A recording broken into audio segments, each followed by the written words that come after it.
Hola, queridos amigos. Soy el pastor Washington Villarroel y quiero enviarles un cariñoso saludo en este día para todos aquellos que siguen el Evangelio Eterno Network a través de los diferentes canales y plataformas, esperando que este programa Palabras de Vida pueda también ser un programa que de alguna forma pueda tocar el corazón de todos aquellos que nos escuchan.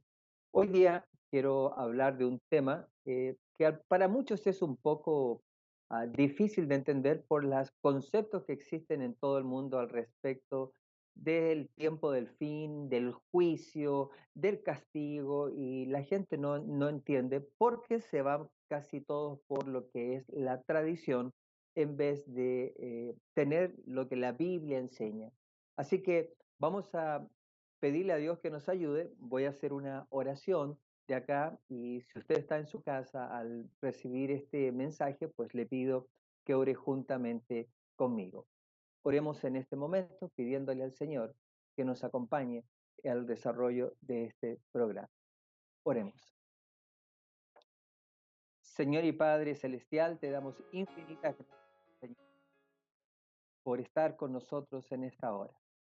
Pedimos tu dirección divina al abrir tu palabra, y que tu Espíritu Santo sea el que nos hable, nos enseñe y nos lleve a aguas de calma, tranquilidad, pero también aguas que puedan refrescar nuestra mente y nuestro entendimiento de las cosas que están escritas en tu palabra.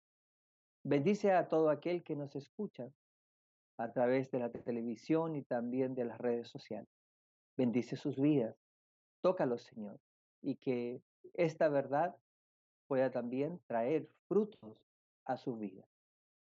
Que tu Espíritu Santo nos acompañe y tus santos ángeles nos protejan. Con el perdón de nuestros pecados, lo pedimos y agradecemos todo en el dulce nombre de tu Hijo amado, nuestro Salvador Jesucristo. Amén, Señor. Amén. Muy bien, vamos a ir ahora al tema de este día, que he titulado El juicio antes del fin. Vamos a pedir a nuestros amigos que pongan el PowerPoint, y así de esa forma vamos a estar yendo directamente al tema. La palabra de Dios enseña de que existe un final para este mundo. Un final que, bueno, pues no todo el mundo entiende de qué se trata ese final. Son muchos los que hablan de diferentes formas, cómo va a ser lo final, pero la realidad es que el final lo habla la Biblia muy claramente. Claro, hoy día vamos a hablar acerca de que existe un juicio antes de que venga el fin de todas las cosas. ¿Por qué? Porque Dios no hace nada sin que su justicia se aplique. Nada ocurre sin que tenga que ser pasado por los ojos escrutinadores de Dios y de todo su equipo celestial, porque todo el cielo está envuelto en este asunto del juicio. Y hoy día vamos a hablar un poquito acerca de ese juicio, quién hace el juicio, cómo es el juicio, quién entra en el juicio, y tratar de cubrir lo que más podamos. Así que primeramente vamos a ir a nuestra primera slide que tenemos para compartir con ustedes. Y en este slide vamos a ver que hay dos versículos. Uno está en Malaquías 4:1 y dice así: porque he aquí viene el día ardiente como un horno, y todos los soberbios y todos los que hacen maldad serán estopa aquel día que vendrá, los abrazará. Pero segunda de Pedro, capítulo 3 versículo 10 dice: pero el día del Señor vendrá como ladrón en la noche, en el cual los cielos pasarán con gran estruendo, y los elementos ardiendo serán deshechos, y la tierra y las obras que en ellas hay serán quemadas. Estos dos versículos nos muestran, y estos son dos nomás, hay muchos más, yo escogí dos, para que usted vea que todo lo que hoy está dejará de existir. El Señor va a tener que volver a hacer la tierra, porque la tierra está manchada de pecado y necesita, a través del fuego, porque para eso es el fuego es purificación, va a purificar la tierra y después va a volver a hacerla. La pregunta es, ¿quiénes van a estar en esa tierra nueva? Porque la tierra va a volver a ser hecha. pues los únicos que van a estar van a ser los que durante el tiempo que duró los años de existencia de la tierra, pues hayan entrado en comunión con el Padre, hayan aceptado el plan de salvación y hayan vivido de acuerdo a ese plan. Para eso es el juicio. Muchos enseñan hoy en día que, cuando usted se muere o si usted acepta a Jesús, inmediatamente ya usted tiene un pasaporte directo al cielo, no importa lo que haya hecho después de aceptar al Señor Jesús. Pero yo le pregunto, si eso fuera así real, ¿por qué habría de haber un juicio? Pues entonces no tendría razón de ser, porque el juicio principalmente es para la casa de Dios, no es para el que no ha aceptado esto. Por lo tanto, si hay un juicio para el pueblo de Dios, es porque hay algunas condiciones que nosotros debemos tener. Vamos a ir a nuestro siguiente slide y vamos a entrar ya más de lleno al tema de hoy. Daniel, capítulo 7, versículo 9 al 10, dice así: estuve mirando hasta que fueron puestos tronos. Am, Déjenme, hay algo que voy a hacer. Necesito conectar mi computadora antes que se me vaya la batería. Discúlpeme. Ahora sí. Dice, estuve mirando hasta que fueron puestos tronos y se sentó un anciano de días cuyo vestido era blanco como la nieve y el pelo de su cabeza como lana limpia. Su trono llama de fuego y las ruedas del mismo fuego ardiente. Un río de fuego procedía y salía de delante de él. De millares le servían y millones de millones asistían delante de él. El juez se sentó y los libros fueron abiertos. Fíjense bien, acá se está describiendo una escena del juicio. Hay un juicio en el cielo y hay un juez. O sea, obviamente si un juez se sienta es porque hay un juicio. Y los libros que fueron abiertos, pues son los libros que nosotros entendemos de que están en esos libros todos nuestros actos y usted y yo vamos a pasar por el escrutinio celestial para saber si estuvimos a la altura del Dios del cielo, un Dios santo, un Dios puro, que al comienzo de nuestras vidas nos acepta como somos, pero a medida que vayamos avanzando, tenemos que ir mostrando los frutos del poder de Dios en nuestras vidas a través del Espíritu Santo. Por eso Él nos da un tiempo, pero tenemos que ir en una parábola ascendente. No podemos ir en una parábola derecha o menos descendente, pero siempre tiene que ser ascendente. Por eso están los libros. Vamos a ir a nuestra siguiente cita, que vamos a pedirle a nuestros amigos que pongan. Juan capítulo 5, versículo 21 al 23, dice así: porque como el Padre levanta a los muertos y les da vida, así también el Hijo a los que quiere da vida. Porque el Padre a nadie juzga, sino que todo el juicio se lo dio al Hijo, para que todos honren al Hijo como honran al Padre. El que no honra al Hijo, no honra al Padre que le envió. Y acá tenemos otra característica muy, pero muy especial, y también tenemos que entender que este juicio tiene una relación directa con el Hijo. Él es el que recibe el juicio completo por parte del Padre, porque Cristo, aparte de ser Dios, Dios mismo, aunque sea el Hijo, Él es Dios, Él es el encargado de llevar el juicio, Él es el juez que va a estar juzgando nuestros casos. Ahora, ¿por qué piensa usted que Él es el único al cual el Padre le dio el juicio? Pues es bien simple, porque Él fue el que vino y entregó su propia vida, tomó un cuerpo como usted, como el suyo y el mío, y no hay nadie que nos pueda entender mejor y que pueda saber mejor lo que usted y yo somos. Cuando Él vino a este mundo, incluso tomó la naturaleza pecaminosa nuestra. Mucha gente enseña que el Señor Jesús ah, pues vino en un estado superior al del ser humano. No, la palabra de Dios enseña muy claramente que Él vino y sufrió nuestras enfermedades, nuestros dolores, nuestras cosas. Fue probado en todo, dice, como nosotros hemos sido probados. Y eso era porque su naturaleza era igual a la nuestra. Por lo tanto, si hay alguien que puede entender todo esto, es el Señor Jesucristo. Por eso se le ha dado a Él el juicio. Pero el versículo también dice que es necesario que le honremos. O sea que Si usted y yo queremos llegar a ese juicio, lo primero que tenemos que hacer es aceptar a Cristo en nuestra vida. Porque sin Cristo, usted y yo no tenemos acceso siquiera al juicio, porque el juicio es lo que va a determinar a cada uno de nosotros. Sigamos adelante en nuestro tema de hoy. 1 Pedro 4:17 dice, porque es tiempo de que el juicio comience por la casa de Dios, y si primero comienza por nosotros, ¿cuál será el fin de aquellos que no obedecen al Evangelio de Dios? Pues acá tenemos otra característica del juicio. El juicio comienza por la casa de Dios, comienza por su iglesia. Somos los primeros que entramos al juicio.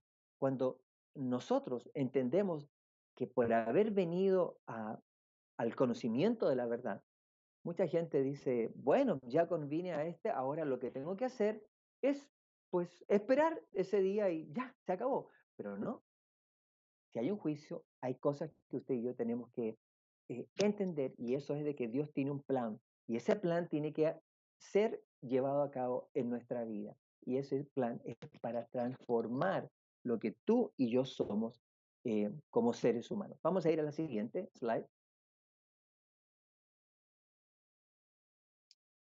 Juan capítulo 3, versículo 17 al 18, dice lo siguiente, porque Dios, o porque no envió Dios a su Hijo al mundo para condenar al mundo, sino para que el mundo sea salvo por él. El que en él cree no es condenado, pero el que no cree ya ha sido condenado porque no ha creído en el hombre, en el nombre del unigénito Hijo de Dios. Este versículo es sumamente importante, queridos hermanos. Acá dice que Dios envió a su Hijo para salvar al mundo. Para eso vino Cristo, para salvar. Pero el que no cree en Cristo ya ha sido condenado. Fíjense bien lo que está diciendo esto. El juicio, ese juicio donde se abren los libros, como lo hemos visto, es primordialmente para la iglesia, para aquellos que entraron en, en el comunión con el Señor, aceptaron sus condiciones en ese juicio. Los que han rechazado a Cristo no entran en el juicio. ¿Por qué? Porque dice, el que no cree, y mire la forma, el tiempo que usa, el que no cree presente perfecto, ya ha sido condenado, pasado perfecto, comenzó y termina hoy. O sea, no hay forma. Por eso que es tan importante que usted y yo entendamos que si yo quiero estar en el juicio para poder acceder algún día primeramente al cielo y después a la tierra nueva, porque así es como ocurre, yo primero tengo que aceptar a Cristo. No hay otra forma. Pero no es solamente llegar y decir, ah, yo acepto a Cristo. No, hay algunas cosas que usted y yo tenemos que saber. Sigamos avanzando en nuestro tema. Vamos a ir a la siguiente slide. Hechos 4, 11, 12 nos dice claramente la importancia de Cristo en todo esto. Dice, este Jesús es la piedra reprobada por vosotros los edificadores. Esto se lo estaba diciendo al pueblo judío, que hasta el día de hoy siguen rechazando al Señor Jesucristo.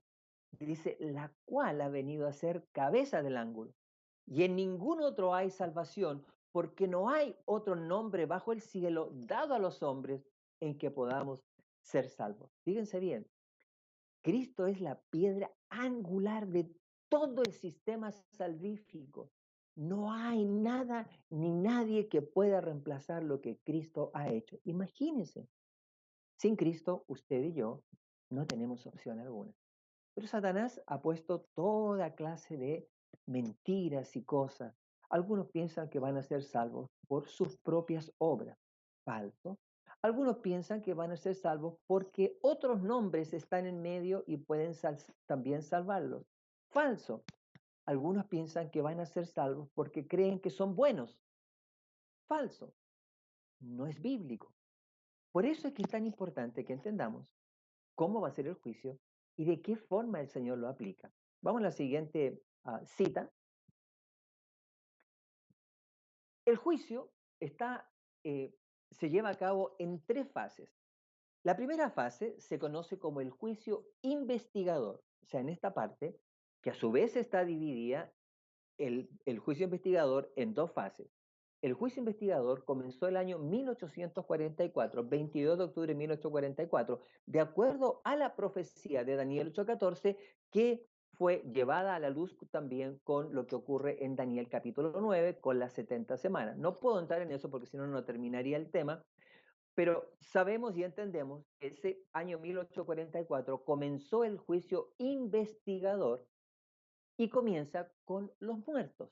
Los muertos, el primero que entró al juicio investigador, mucha gente dice, oh, tiene que haber sido Caín. No, no fue Caín, porque Caín rechazó a Dios, no entró en ese juicio. El que entró fue el que murió, Abel. Él, por haber hecho lo correcto ante Dios, él sí entró en ese juicio. Y ese juicio comenzó, ¿cierto?, en 1844. ¿Cuándo termina ese juicio? Cuando el Señor pues haya terminado con el último nombre de aquellos que tuvieron en estos casi 6.000 años, y después de eso comienza la segunda parte del juicio investigador, que tiene que ver con el juicio de los vivos. Y ese juicio de los vivos pues se lleva a cabo en un tiempo y entran solamente los que estén sirviendo a Dios como Él dice, y termina cuando se cierra la gracia, que es cuando el Señor Jesús sale del lugar santísimo, se quita sus ropas sacerdotales y se comienza a preparar para su segunda venida a buscar a su pueblo. La segunda parte del juicio se llama juicio adjudicativo. Buenos días, mi nombre es Ana. Y este juicio adjudicativo ocurre durante el milenio. El Señor Jesús viene, busca a su pueblo, se lo lleva por 1000 años al cielo, la tierra queda completamente deshabitada, el único que queda acá es Satanás. Está puesto en este mundo, ¿cierto? Abandonado por 1000 años para que piensen todo lo malo que él hizo, porque él va a recibir su retribución. Y en esos 1000 años, el pueblo de Dios va a estar en el cielo. Y una de las cosas que van a hacer en el cielo es que van a sentarse juntamente con el Señor Jesús para saber todos aquellos que entraron de alguna forma en el servicio a Dios, pero no fueron considerados para estar definitivamente en el cielo y tampoco en la nueva tierra. Se va a sacar toda la información habido y por haber para que cada uno entienda por qué ellos no llegaron. Y la última parte del juicio se llama el juicio ejecutivo. Y eso va a ser al final de los 1000 años, cuando el Señor regrese a la tierra y ponga la nueva Jerusalén. Entonces ahí el Señor va a haber todos los que murieron, todos los pecadores van a levantarse de sus tumbas con el poder de Dios, y los va a levantar Dios solamente para que reciban la última parte del juicio, que es la muerte eterna. No el castigo eterno, como enseñan muchos, la muerte eterna. Y en ese juicio ejecutivo, todos, prácticamente todos, van a reconocer que Dios es justo, porque Dios les va a mostrar que sus obras lo llevaron a estar en esa parte. Sigamos avanzando en este tema, porque tengo algunas cosas que cubrir.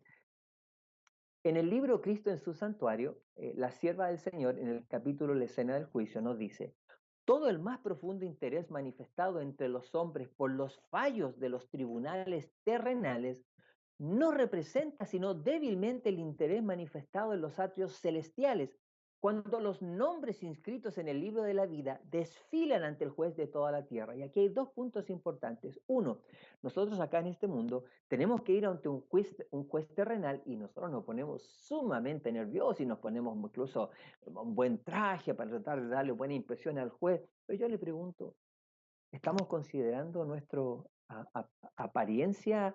Y más que nuestra apariencia, a Dios no le interesa nuestra apariencia mucho, ¿no? O sea, sí le interesa, pero lo más importante de Él es el corazón. Cuando el corazón está bien, pues la apariencia también va a estar correcta.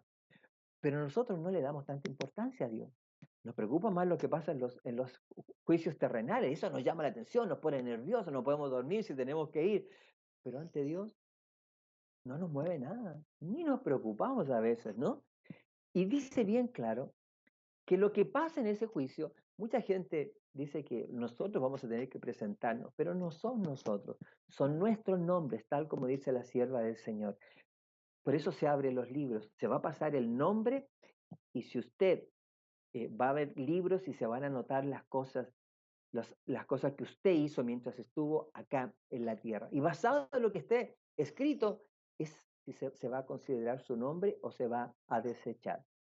Dos puntos que son sumamente importantes. Vamos al siguiente.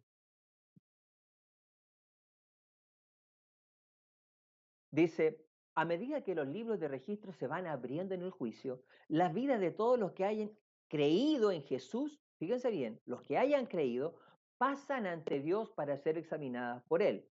Solamente las vidas pasan por Él, lo escrito, empezando con los primeros que vivieron en la tierra. Dice, nuestro abogado presenta los casos de cada generación sucesiva y termina con los vivos. Cada nombre es mencionado, cada caso cuidadosamente investigado. Fíjense bien que él va de acuerdo a la generación, tal como dice ella. Y en el capítulo 5 de Apocalipsis, y esto no está acá en el PowerPoint, porque el Señor me lo mostró cuando ya lo había puesto, hay una escena donde muestra exactamente lo que describe esa generación o esos pasos que el Señor va a utilizar para juzgar. Y está en el libro de Apocalipsis capítulo 5, y le voy a leer solamente el versículo 1. Dice así, y vi en la mano derecha del que estaba sentado sobre el trono un libro escrito por dentro y por fuera, sellado con 7 sellos. Ese libro, dice la sierva del Señor, ese rollo que está sellado con 7 sellos, es nada más y nada menos que la historia de toda la humanidad, de los grandes reinos. Y a través de ese libro, los hombres van a ser juzgados de acuerdo a las etapas que vivieron, porque Dios es justo y su justicia se revela en absolutamente todo. La sierva del Señor pues, nos dice que en esas etapas de toda la historia, dice, desde el primer hombre hasta el final, eso es lo que pasa en ese juicio. Por ejemplo, Dios no va a juzgar igual a, a los antediluvianos que tenían una mente superior por todo a nosotros, por ejemplo, con los que vivieron en el tiempo de la Edad Media, cuando no tenían ni siquiera una Biblia a que estudiar, porque el que tenía una Biblia los perseguía, los quemaban, entonces tenían que actuar más que por el corazón. Entonces, y nosotros en la parte final, nosotros tenemos Biblia, tenemos computadora, tenemos teléfono, tenemos todo. O sea, opciones hemos tenido y cada uno de nosotros vamos a ser juzgados en base a eso. Así que esto es muy, pero muy interesante y creo que vale la pena mencionar. Volvamos entonces a nuestra PowerPoint para que sigamos avanzando en este tema. Vamos a pedirle a nuestros amigos que pongan de vuelta el PowerPoint que tenía anteriormente.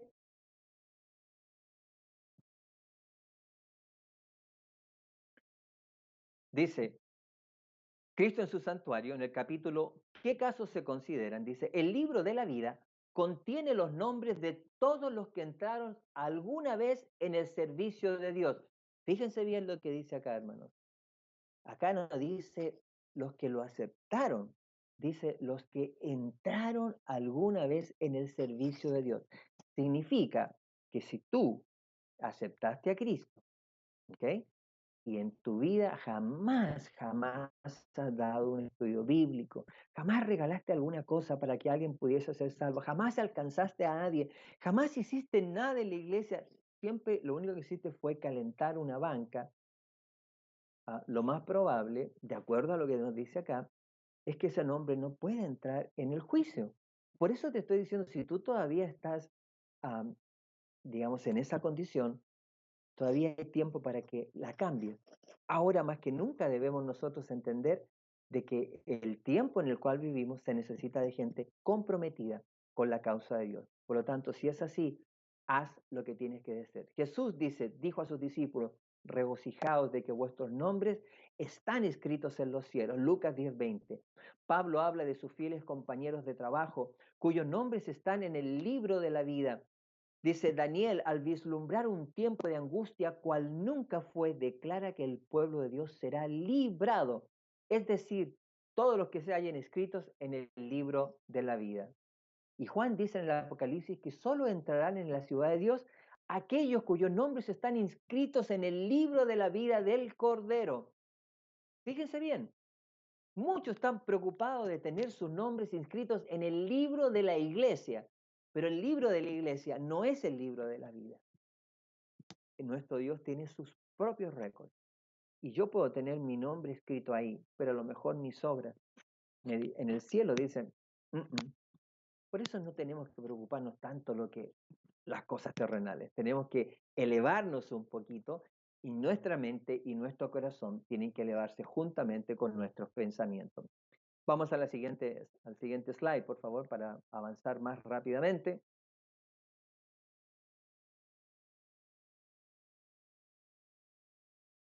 Ah, necesito que me cambien el slide, por favor, para seguir. Ahí está, muchas gracias.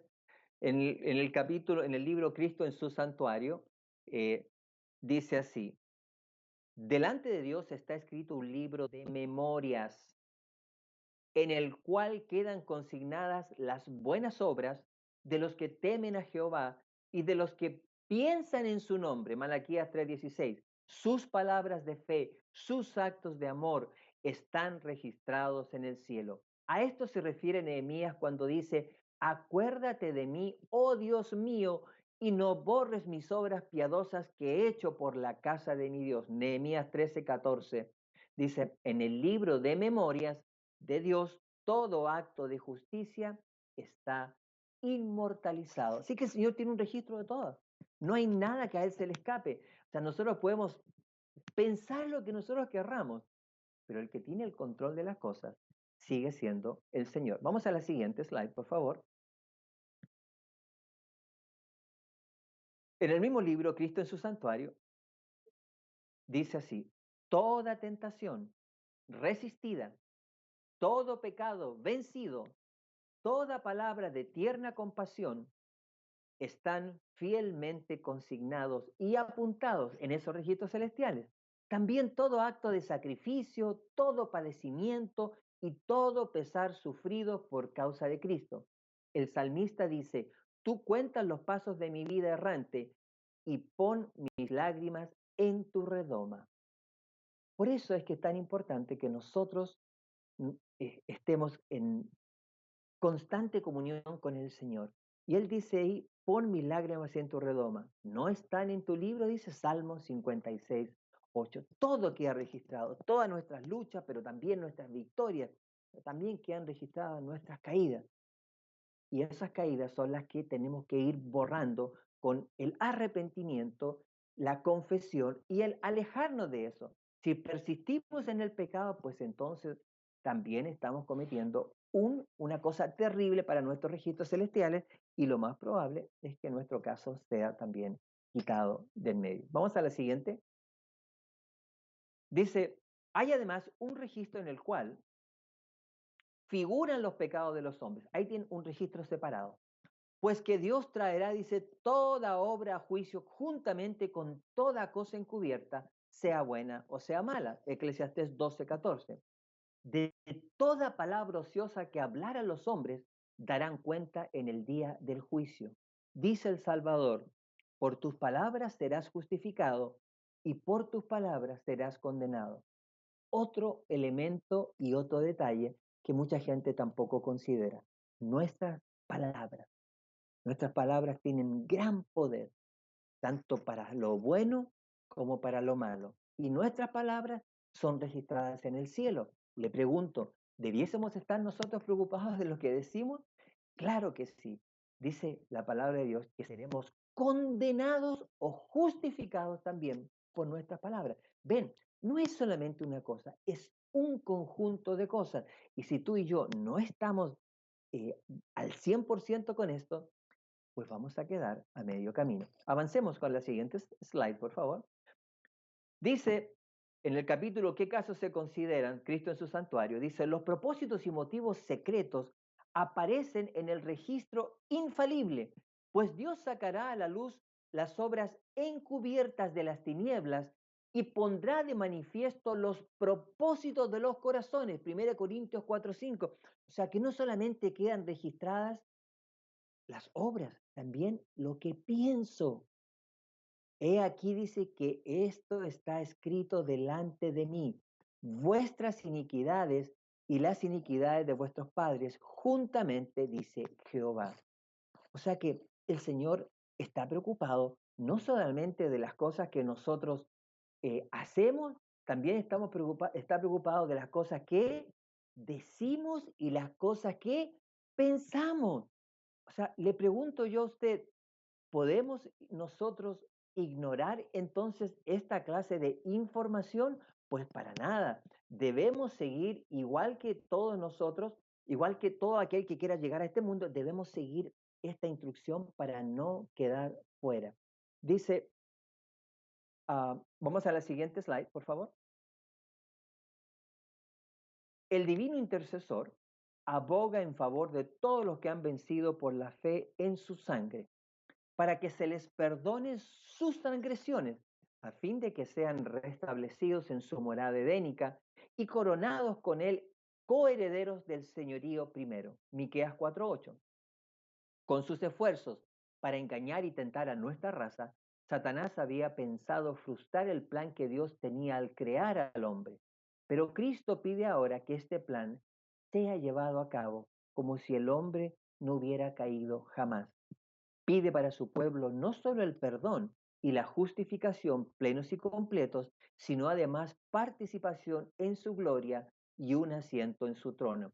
Esto, lo que está diciendo acá, se aplica el momento en que tú aceptas a Cristo, el Señor te justifica, te hace justo en un momento, se olvida de ti, de todo lo que hiciste atrás, pero de ahí en adelante comienza tu récord en el cielo y ahí es donde comienzan a grabarse tus acciones, porque antes no tenías la luz. Por eso el Señor dice, pide para su pueblo no solo el perdón y la justificación, tal como Él dice, plenos y completos, sino además participación en su gloria y asiento en su trono. Pero esto va a ocurrir en el futuro, si tú y yo pasamos ese juicio. Siguiente, por favor. Siguiente slide, por favor. Dice, mientras Jesús intercede por los súbditos de su gracia, Satanás los acusa ante Dios como transgresores. El gran seductor procuró arrastrarlos al escepticismo, hacerles perder la confianza en Dios, separarlos de su amor y transgredir su ley. Son las 4 cosas que Satanás más hace hoy en día. Ahora él señala la historia de sus vidas, los defectos de carácter, la falta de semejanza a Cristo, lo que deshonró a su Redentor, todos los pecados que los indujo a cometer y a causa de esto los reclama como súbditos. ¿Ven la obra de Satanás en todo esto? Satanás es realmente un ser que él mismo nos lleva a cometer pecado, pero él mismo después viene y nos entierra un puñal en la espalda para llevarnos o para hacernos a presentarnos como malas personas ante Dios para no poder heredar el pueblo de Dios. Miren cómo es Satanás. Vamos a la siguiente slide. Judas capítulo 1, versículo 9. Acá tenemos algo sumamente interesante. Para que vean el alcance de los propósitos de Satanás. Dice así, pero cuando el arcángel Miguel contendía con el diablo, el arcángel Miguel no es nada más y nada menos que el Señor Jesucristo. Miguel viene tomado del nombre Micael, significa Dios, Mica es el que es igual a Dios, o sea, el Señor Jesucristo, porque Él es igual a Dios en todo, en su sustancia, en sus propósitos, en todas las cosas es igual a Dios. Y dice, pero cuando el arcángel Miguel contendía con el diablo, disputando con él por el cuerpo de Moisés, no se atrevió a proferir juicio de maldición contra él, sino que le dijo, el Señor te reprenda. ¿Qué hacía Satanás disputando el cuerpo de Moisés? ¿Sabe lo que él quería? Lo que él quería, o le decía a Cristo, era que ese hombre, Moisés, no tenía derecho de irse con él, no lo podía resucitar, porque él había desobedecido, por eso no había entrado en la tierra prometida. ¿Se acuerdan cuando él golpeó la roca? La golpeó así en forma violenta. El Señor le dijo que tenía que tocarla, pero él tuvo un momento de arrebato y golpeó la roca, y la roca representaba a Cristo. Y por eso quedó fuera. Pero el Señor no se olvidó de toda su vida y aplicó su gracia y su justicia también. Así que con posterioridad vino a buscar el cuerpo y se lo llevó al cielo y lo resucitó allá en el cielo. El mismo Satanás, que es el que induce a pecar, el mismo es el que viene y acusa. Yo te pregunto, ¿podemos nosotros lidiar con él? No, tenemos que de alguna forma evitar en todo lo posible. Y a veces nosotros con nuestras decisiones estamos más cargados del lado de Satanás busque del lado de Cristo. Vamos a la siguiente cita, por favor. El mismo Cristo en su santuario, en la escena del juicio, el capítulo, dice, Jesús dice, no disculpa sus pecados, pero muestra su arrepentimiento. Ahí está una de las cosas primordiales. Si usted y yo no nos arrepentimos, y el verdadero arrepentimiento significa alejarse del pecado, y al reclamar el perdón para ellos, levanta sus manos heridas ante el Padre y los santos ángeles diciendo, los conozco por sus nombres, los he grabado en las palmas de mis manos. Los sacrificios de Dios son el espíritu quebrantado, al corazón contrito y humillado, no despreciarás tú, oh Dios. ¿Se dan cuenta cómo empieza a funcionar? Cómo empezamos a entender ahora que el Señor lo que hace es aquellos que eh, son justificados, aquellos que se arrepintieron y alejaron, y contra ellos, perdón, a favor de ellos es el que Él pone su sangre. Pero si yo acepté a Cristo y nunca me alejé del pecado, ¿usted piensa que Él va a decir, no, no, este es mi hijo y yo pongo mi sangre por él? No. Satanás va a venir con toda la fuerza y va a decir, no, no, no, no, este es, mire, pecó 1, 2, 3, 4, 5, 15.000 veces. Este es mío. ¿Y qué va a decir el Señor? Pues no va a quedar otra que guardar silencio. Vamos a la siguiente. Dice, en el capítulo Jesús, mi abogado, en el mismo libro, Cristo en su santuario, dice, habrá nombres que serán aceptados y otros rechazados. Y casi todas las escenas del juicio lo aparecen con una persona presente, pero la realidad es que tal como aparece en esa figura, la puse solamente como una representación, pero no va a haber ninguna persona presente. Es el nombre lo que pasa en el cielo, y lo dejo muy claro para que no haya ningún tipo de confusión. Dice, en caso de que alguien tenga uh, en los libros de memoria pecados de los cuales no se haya arrepentido y que no hayan sido perdonados, su nombre será borrado del libro de la vida y la mención de sus buenas obras será borrada de los registros de Dios. Así que usted y yo tenemos que tener todos nuestros pecados confesados y también completamente lejos. Me voy a apurar un poquito, vamos a pedirle que me ayuden en los cambios de slide porque el tiempo se me va a ir. Dice, a todos los que se hayan arrepentido verdaderamente de su pecado y que hayan aceptado con fe la sangre de Cristo como su sacrificio expiatorio, se les ha inscrito el perdón frente a sus nombres en los libros del cielo. Como llegaron a ser partícipes de la justicia de Cristo y su carácter está en armonía con la ley de Dios, sus pecados serán borrados. Fíjense bien, no es solamente, yo me lo acepté, pero yo continúo en las mismas cosas. No, no, no. Yo lo acepté, pero también cambié, me alejé, esforcé, hubo un esfuerzo de mi parte para ser más similar al Señor Jesús y para alejarme de ese pecado. Y dice, y su carácter está en armonía con la ley de Dios. Y esa ley es la que la gran mayoría de las iglesias dicen que ya esa ley no existe. Sin ley no hay pecado. Y si no hay pecado, ¿para qué va a haber juicio? ¿No les parece? Y ellos mismos serán juzgados, dice, dignos de la vida eterna. Así que avancemos en la próxima slide. Por favor, el próximo slide. Capítulo La escena del juicio, el mismo libro, Cristo en su santuario, dice, y al acusador de su pueblo le dice, Jehová te reprenda, oh Satán, lo que vimos en Judas. Jehová que ha escogido a Jerusalén te reprenda. ¿No es este un tizón arrebatado del incendio? O sea, nosotros estábamos en un incendio, pero cuando aceptamos al Señor, Él nos arrebata de ese incendio y ahora nos hace nuevas criaturas. Dice, Cristo revestirá a sus fieles con su propia justicia para representarlos o para presentarlos a su Padre como una iglesia gloriosa, no teniendo mancha ni arruga ni otra cosa semejante. O sea, por eso es que tenemos que tener cambios y el poder de Dios cambia y transforma. Vamos a la siguiente. Apocalipsis 12.1 nos muestra a esa iglesia, nos muestra a esa mujer. Apocalipsis 12.1 nos dice, apareció en el cielo una gran señal, una mujer vestida del sol. Esa mujer es la iglesia y está vestida del sol de justicia. Por eso tiene un traje radiante. Así es como tiene que estar vestida su iglesia. Con la justificación, con la gracia eso que cubre a la iglesia, con la luna debajo de sus pies, que significa que está parada frente a la palabra de Dios, y sobre su cabeza una corona de 2 estrellas. La corona solamente está guardada para aquellos que triunfen sobre el pecado, sobre Satanás, sobre sus mentiras, y van a recibir esa corona muy especial. Vamos a ir a la siguiente slide. Siguiente, por favor. Malaquías 4:2 dice, porque aquí que viene el día ardiente como un horno y todos los soberbios y todos los que hacen maldad serán estopa. Aquel día que vendrá los abrazará. Esto lo vimos al comienzo. Ha dicho Jehová de los ejércitos y no les dejará ni raíz ni rama. O sea, van a dejar de existir.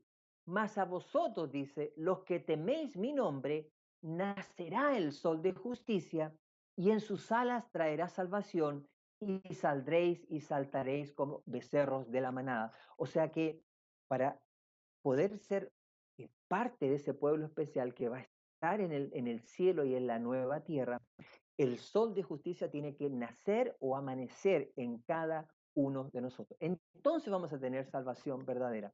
No, si eso es mucho más profundo que decir, oh, yo acepto a Cristo. No, cualquiera lo acepta. Cualquiera puede decir con la boca, yo lo acepto. O cualquiera cree. Aún más, si yo le pregunto a Satanás, yo le pregunto, ¿tú crees en Cristo? Le va a decir, claro que creo. Yo sé, claro, ¿cómo no voy a creer si lo conocí? Pero eso no significa de que el creer es mucho más, es tener fe y creer que Cristo puede hacer un cambio en mí. Satanás nunca ha querido ser cambiado por el poder de Dios, y menos por el poder de Cristo. Lo odia a Cristo. Y si es algo que él quiere, es que borrar la imagen de Cristo en cada uno de nosotros. Siguiente, por favor. Siguiente slide. Eclesiastés 12:3 dice, el fin de todo discurso oído es este, teme a Dios y guarda sus mandamientos, porque esto es el todo del hombre, porque Dios traerá toda obra a juicio juntamente con toda cosa encubierta, sea buena o sea mala. Así que te pregunto, ¿podemos ocultarle algo a Dios? Para nada. La palabra de Dios es clara. El espíritu de profecía también es claro. No tenemos nada que podamos decir, pero ¿cómo va a ser esto si todo está demostrado claramente en cómo el Señor va a actuar en este juicio? Siguiente slide, por favor. Santiago 2:12 dice, así hablad pues y así obrad como hombres que van a ser juzgados por la ley de ¿qué? Ley de libertad. Pero ¿cuál es la ley de libertad, queridos hermanos? La ley de libertad es la ley de los 10 mandamientos. Exactamente, pero ¿cómo va a ser la ley de libertad los 10 mandamientos? Lo son. Hoy en día muchas iglesias y los pastores, yo los he escuchado decir que la ley de Dios es un yugo sobre las personas. La ley de Dios no es ningún yugo. La ley de Dios es la mayor bendición que usted puede tener en su vida. ¿Y por qué se le llama ley de libertad? Es simple. Si usted vive dentro del cerco que significa la ley de libertad, que significa los 10 mandamientos, usted va a estar adentro de ese cerco, usted va a ser libre. ¿Libre de qué? Del pecado y libre del poder satánico. Todas las personas, a veces yo les pregunto, hemos hablado, por ejemplo, a alguien que supongamos que toma alcohol o que hace cualquier cosa y dice, por qué no dejas el alcohol? No, yo no tengo ningún problema con el alcohol, yo lo dejo cuando quiero. ¿Y por qué no lo dejas? "Ah, porque no quiero dejarlo". No, no es que no quiera, es que no puede dejarlo. No puede. Está esclavizado por el pecado. Las drogas esclavizan, la pornografía esclaviza, todo el pecado esclaviza. Pero si usted está dentro de ese cerco de libertad que es esos 10 mandamientos, usted no es esclavo, usted es libre. Y Cristo dijo que Él ha venido para hacernos libres. El que nos quiere esclavizar es el otro. Por eso le pregunto, ¿vale la pena todo esto?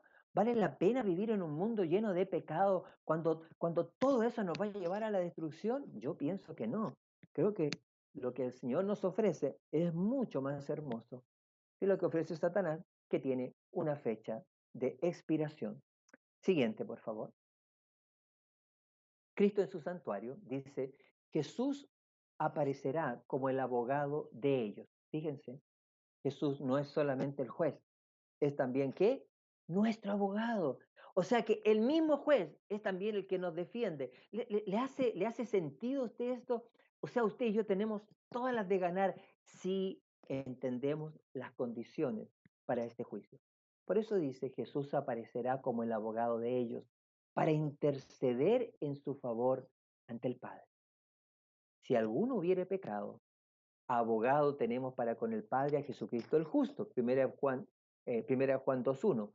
Porque no entró Cristo en un lugar santo hecho de mano, que es una mera representación del verdadero, sino en el cielo mismo, para presentarse ahora delante de Dios por nosotros, por lo cual también puede salvar hasta lo sumo a los que se acercan a Dios por medio de él, viviendo siempre para interceder por ellos.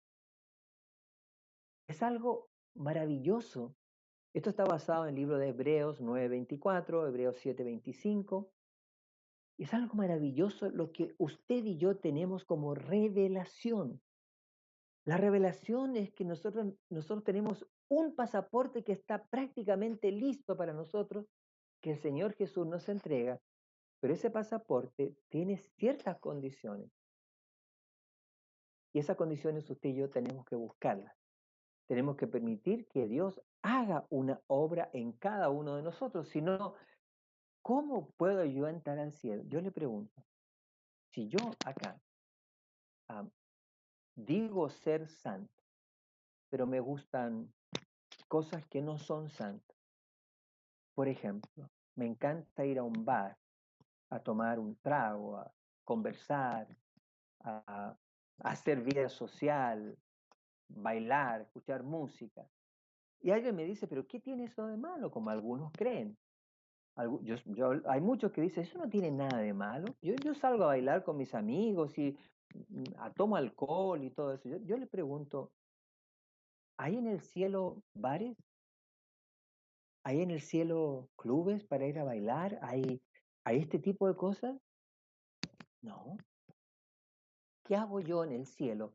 Si a mí lo que me llama la atención es esta vida, ¿qué voy a hacer yo en el cielo cuando en el cielo no hay absolutamente nada de eso? Me voy a aburrir. No voy a saber qué hacer. Por eso es la santificación, que es el periodo que viene después de la justificación, después de que ha aceptado a Cristo, viene la santificación. Y esa es la obra del Espíritu Santo, pero yo también tengo una parte que hacer. Y esa parte es subyugar el yo al poder del Espíritu Santo. Usted y yo podemos hacerlo, somos seres libres. Tenemos toda la capacidad y tenemos el derecho de hacerlo. Satanás no nos puede obligar, lo que él hace es tentar. Pero las tentaciones de Satanás no vienen solas, vienen con una sorpresa al final. Y esa sorpresa es que él tiene en una mano, ¿cierto? La tentación para que nosotros nos revolquemos en las cosas de este mundo, pero en la otra mano tiene el puñal para enterrarnos, porque eso es lo que él quiere.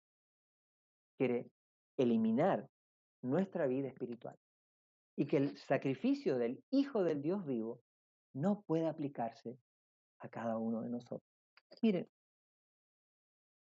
Satanás no está preocupado de la gente allá afuera. La gente de afuera, la gente que nunca entró en el servicio de Dios, am, a ellos los deja en paz. Él tiene una guerra especial con los que de alguna vez entraron en el servicio de Dios. Y usted y yo debemos tener completa conciencia de todo esto. Si no estamos conscientes, ¿cómo vamos a poder luchar con este flagelo que es el pecado y con este tirano que es Satanás? Y hoy en día, usted y yo estamos viviendo algo de lo que tiene que ver con esa tiranía. Satanás tratando de dividir el pueblo de Dios, tratando de ponerlo a un lado. Y estamos completamente seguros de que ese poder va a tratar de hacerlo aún más a medida que avance el tiempo. Está tratando de callar al pueblo de Dios, que no se puedan congregar, que no hablen, que no canten, que no alaben a Dios. Y estas cosas van a ir en aumento de aquí a la segunda venida de Cristo. Vamos a ir a la siguiente slide. Ya me queda muy poquito tiempo, 5 minutos, algo así. Y quiero dejar terminar este tema. Ezequiel 18:24 dice así: El Señor declaró a Moisés: al que haya pecado contra mí, a éste borraré de mi libro. Éxodo 32:33. El pecado nos lleva a ser borrados del libro de Dios. Y el profeta Ezequiel dice: si el justo se apartare de su justicia y cometiere maldad, ninguna de las justicias que hizo le serán tenidas en cuenta. O sea que si yo estoy viviendo una doble vida, si yo tengo por un lado justicia y por otro lado pecado, el pecado me va a ser quitado, o sea, lo bueno va a ser quitado y solamente permanecerá el pecado. No va a permanecer lo bueno, porque no me pueden borrar los pecados a no ser que me haya apartado, que me haya arrepentido, los haya confesado y los haya abandonado para siempre. Siguiente slide, por favor. Dice así: el Señor declara por medio del profeta Isaías: yo soy aquel que borro tus transgresiones a causa de mí mismo y no me acordaré de tus pecados. El Señor está dispuesto a hacerlo, pero tienes que terminar con ellos, tienes que sacarlos de tu vida. Dice, Jesús dijo: el que venciere será así revestido de ropas blancas, y no lo borraré, y no borraré su nombre del libro de la vida, sino confesaré su nombre delante de mi Padre y delante de sus santos ángeles. A todo aquel, pues, que me confesare delante de los hombres, le confesaré yo también delante de mi Padre que está en los cielos. Apocalipsis 3:5, Mateo 10:32. Qué hermoso es esto. Otra de las cosas que tengo que hacer es confesar el nombre del Señor Jesucristo. ¿Qué significa confesar?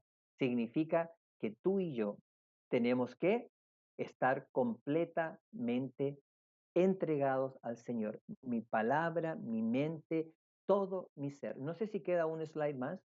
Ah, me parece que sí queda uno para terminar.